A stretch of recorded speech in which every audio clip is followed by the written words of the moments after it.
5starsoap.com. Thank you.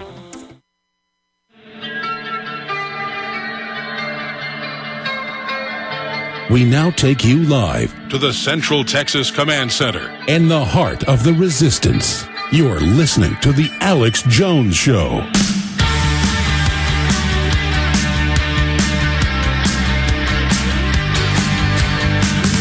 Monday through Friday, we kick this transmission off at 11 a.m. Central, 12 noon Eastern.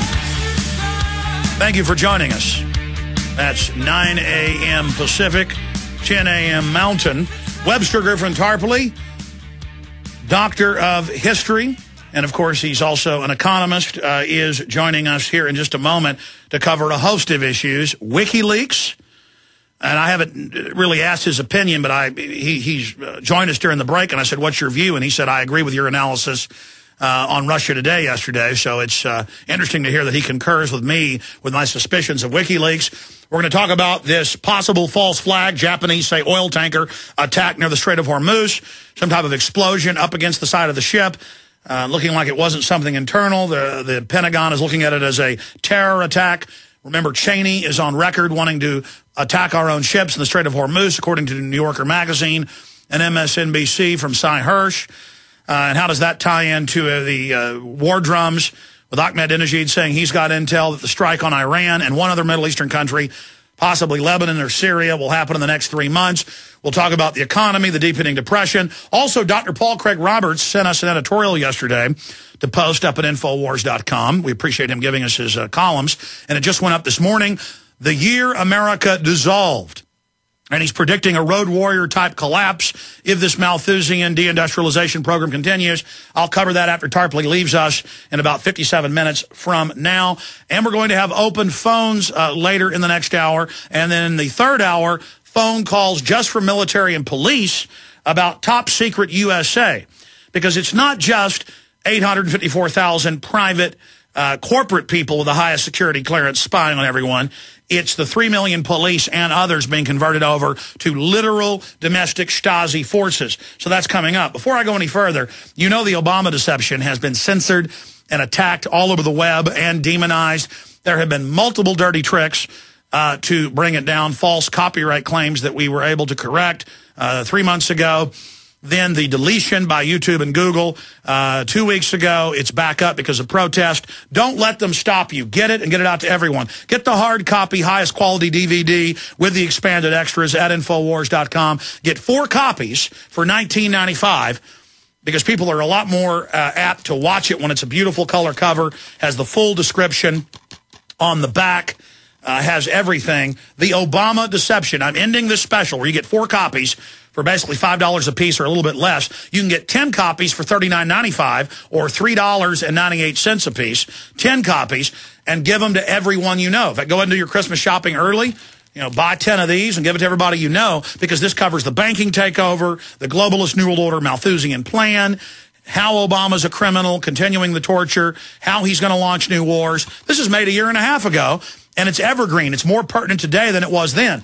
You can also call toll-free and get the Obama deception or Invisible Empire or Police State 4, the rise of FEMA by calling toll-free 888-253-3139, 888-253-3139. You can also write to me at P.O. Box 19549.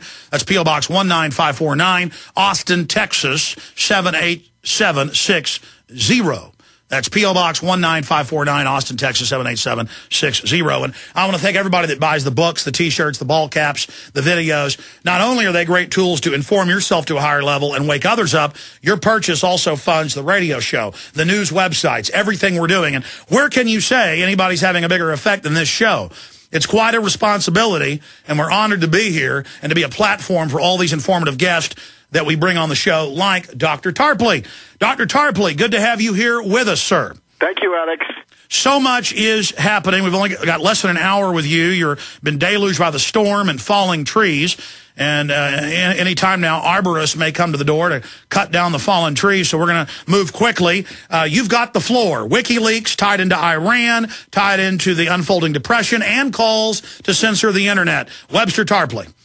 Well, I would start by saying that WikiLeaks and the person of this strange Julian Assange fulfills the prima facie case for a limited hangout operation by the intelligence agencies themselves in a broad sense. When you include things like Project Democracy on the U.S. side, when you look at the Soros group of foundations and so forth, and look at them as a part of the intelligence community, that seems to be what we have. And the goal, of course, all of the U.S. coverage in particular, focuses the attack on Pakistan. That the big news here is not war crimes by Bush or Cheney or Obama or Gates or any of these people, but it's rather the perfidy and the treachery of Pakistan. So we're essentially got a case where they're saying the Afghanistan war is not going well. Let's dump that country into chaos.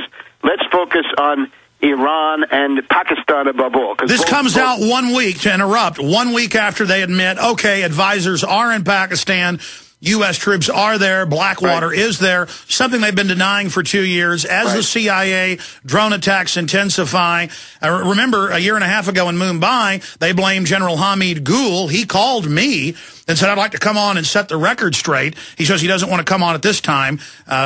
He didn't give us the reasons. But the point is, he said Western intelligence ran this attack, and then it came out 2 months ago in the Chicago Tribune that the head of the Mumbai attack is a CIA agent from the United States, and the head of India's intelligence said the same thing. So they're always trying to blame Pakistan. Right, Pakistan is the target. Let's focus for a minute on WikiLeaks and this Assange.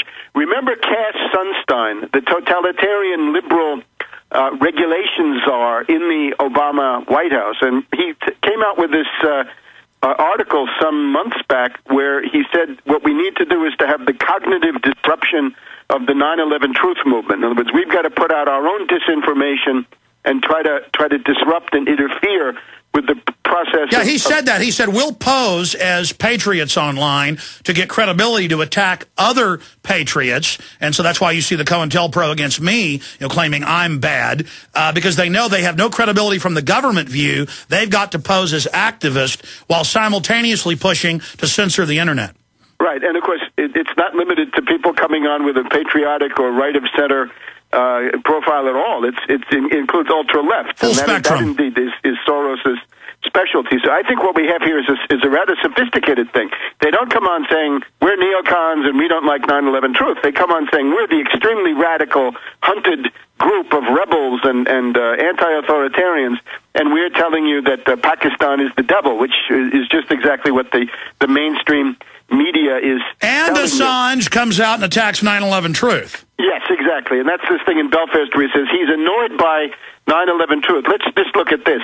The big lies, of course, of the past 10 years, the lie of the 21st century is, of course, terrorism itself, Al-Qaeda bin Laden. The papers that Assange has released include all kinds of references to Osama bin Laden, how he's in Quetta. He's taking part in the Quetta Shura, this council of alleged terrorist chiefs, which the mainline, ABC News and NBC News. We've got to go into Pakistan and get him. Precisely. So this, and then the attack on 9/11 truth, I think, is the most significant. What he's really saying is the conspiracies that are approved are my conspiracies, says Assange, right? If you've got a conspiracy approved by Assange, that's fine, but some other conspiracy is not in the mainstream of conspiracies.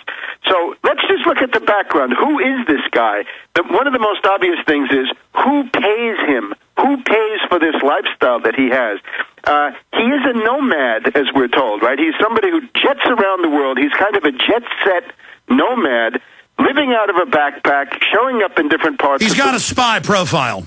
Well, yes, but of a special kind. I would call him a picaresque agent. I'm referring back to the picaresque novel, like, Tom Jones by Fielding, where people are always moving around, right? They're always traveling through a landscape, and they never stop, and that seems to be Assange. Now, what's his background? His parents in Australia ran a traveling theater company, so that he seems to have attended about 37 different schools during the time that he was a child. So he's been born into this lifestyle of moving around. But the really sinister thing is that Assange's mother and half-brother along with Assange, were on the run. According to Wikipedia, they were fleeing from the father of the half-brother, in other words, the second husband of the mother, who was trying to get them and take them back to a cult, which was the Anne Hamilton Byrne cult,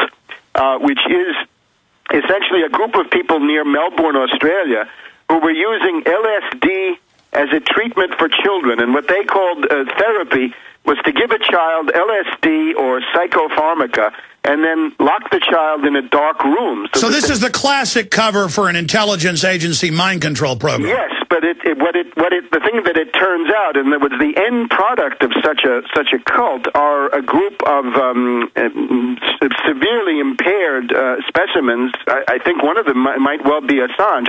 I don't know. So you're saying he may be a mega patsy? He may be somebody who's got severe problems that make him suggestible